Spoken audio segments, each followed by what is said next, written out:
मामले ला करके सदन को बात नहीं करती, सदन के सभी दलों के नेताओं से बात भी नहीं करती, बात करती तो कायम नहीं रहती।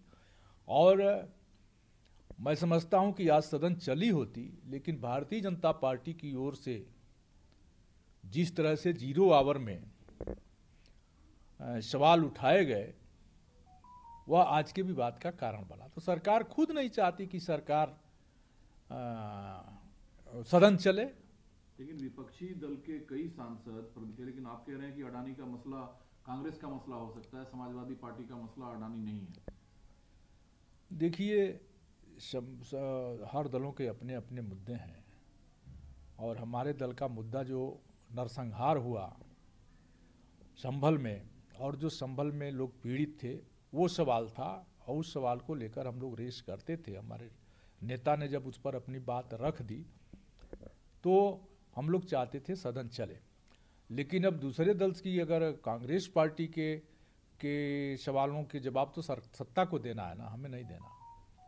ठीक है, दूसरा आता है सदन में तो उस पर भी चर्चा से इनकार किया जाता है। जो वहाँ के एसपी हैं के बिश्नोई, उन्होंने कहा है कि जिले के चुने हुए जनप्रतिनिधि और प्रभावशाली लोगों की एक शांति समिति बनाई गई है। 3 बजे आज बैठक है। इसके बाद तय होगा कि जैसे पिछले शुक्रवार को शांतिपूर्वक नमाज अदा की गई, आगे भी ऐसा हो जो कल का दिन है। देखिए, सरकार संभल में बैकफुट पर है, और सरकार न जाने क्या छिपाना चाहती है। जिलाधिकारी और कप्तान जो सरकार कहेंगे वो जनपद में उनके प्रतिनिधि हैं, जो कहेंगे वही करेंगे। लेकिन संभल में आखिर सरकार क्या छिपाना चाहती है कि हमारे नेता प्रतिपक्ष संभल माता प्रसाद पांडे जी और लाल बिहारी यादव जी दोनों सदनों के नेता प्रतिपक्ष हैं। उनको संवैधानिक हक है कि जाकर के वो घटना की जांच करें, कौन असली दोषी है इसका पता लगाएं। लेकिन सरकार तो नेता प्रतिपक्ष को ही नहीं जाने दिया। अब यह बताइए, जब संवैधानिक पद का आदमी ही घटनास्थल पर नहीं जाएगा तो आखिर सरकार छुपाना क्या चाहती है संभल में।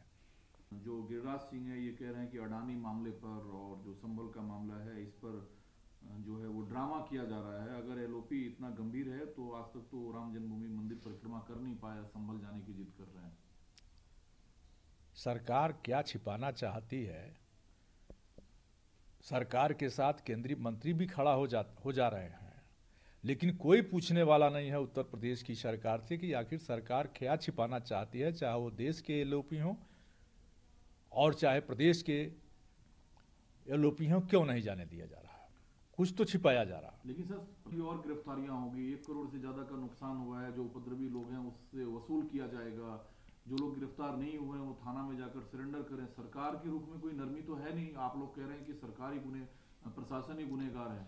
एक गलती को छुपाने के लिए 10 गलतियां की जाती हैं, और यह सरकार एक गलती कर चुकी है, और माननीय न्यायालय ने बुलडोजर पर रोक लगाया।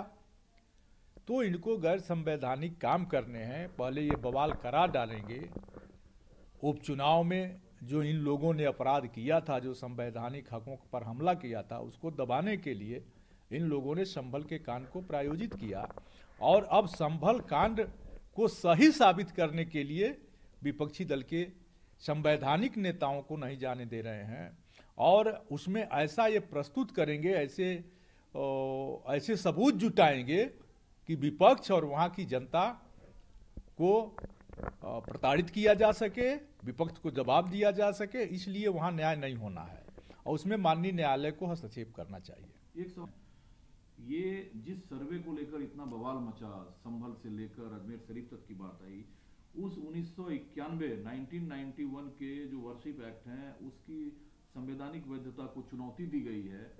आवेदककर्ता ने कहा है कि 15 अगस्त 1947 का जो कट ऑफ तिथि तय किया गया कि उससे पहले, उसके बाद जो चीज, उस तिथि के बाद जो चीज जैसा है वैसा ही रहेगा, वो तिथि गलत है। 712 ईस्वी से होना चाहिए, जो कि सैकड़ों हजारों मंदिरों को तोड़कर जो है उसके मूल स्वरूप को बदला गया। तो समाजवादी पार्टी के नेता के तौर पर आपको क्या लगता है, जो वर्शिप एक्ट को चुनौती दी गई है उससे क्या नतीजे सामने आएंगे? देखिए, सत्ता कानून की परिभाषा अपने अपने हिसाब से करती है। बेकारी, बेरोजगारी, महंगाई, कैसे नौजवानों की फौज खड़ी हो रही है, कैसे हमारे डॉक्टर कम पैसे की फीस में पढ़ पाएँ, कैसे एजुकेशन सस्ता हो, इन सवालों पर सरकार का कोई ध्यान नहीं है। गड़े मुर्दे उखाड़ करके और सांप्रदायिक माहौल में चुनाव कराना चाहती है। आप ये बताइए कि जब हमारे कानून ने इतना इंतजाम कर दिया है कि हम उस मसले को यहीं पर ड्रॉप करेंगे और आगे बढ़ेंगे, तो खुदाई करेंगे तो पूरे देश में जितने मंदिर हैं सबके अंदर खुदाई करेंगे। और खुदाई करने वालों से पूछिए कि बौद्धिस्ट तो कह रहे हैं कि बौद्ध धर्म पर मंदिर बने हैं, तो क्या मंदिर को भी खुदाई होगी बौद्ध धर्म के चिन्हों को और बौद्ध धर्म के मूर्ति को निकालने के लिए?